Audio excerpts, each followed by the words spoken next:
I wouldn't ever call myself anything other than somebody who was reared in the Catholic Church.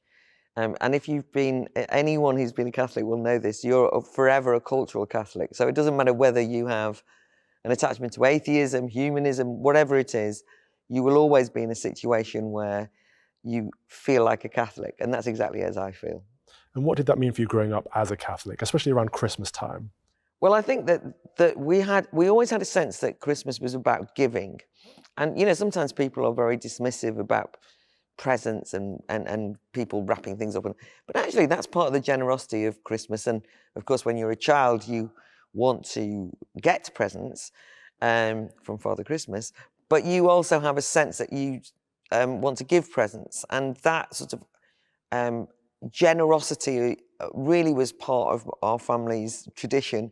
My parents were great at encouraging us to buy presents early on, give them, be grateful. I bought presents for all my aunties. You had that sort of sense of it. I still do this. I kind of buy everyone in our office a present every year, which is kind of daft. But because I always associate Christmas with that, and I want to say thank you, and I know that's from my Catholic upbringing.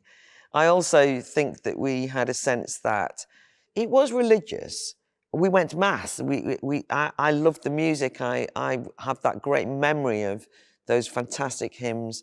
I loved the nativity story, and not just that I wanted to be in the nativity play at school.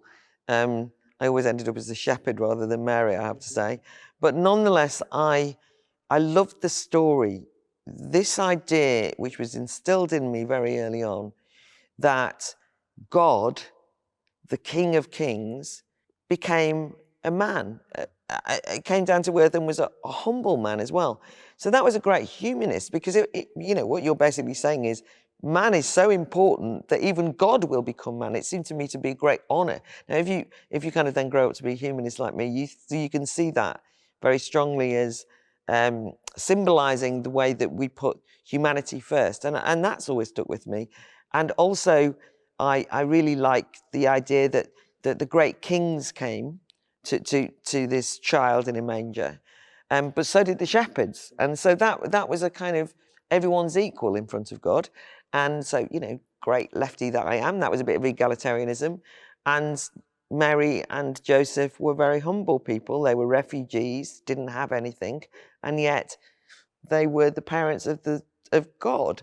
And so that was important to my family, because maybe from a humble background in some ways, they wanted to instill upon us that you could be anything, and that just because you didn't have great material wealth, that didn't mean that you weren't important. So these are childhood notions that stay with you and which still mean a huge amount to me today.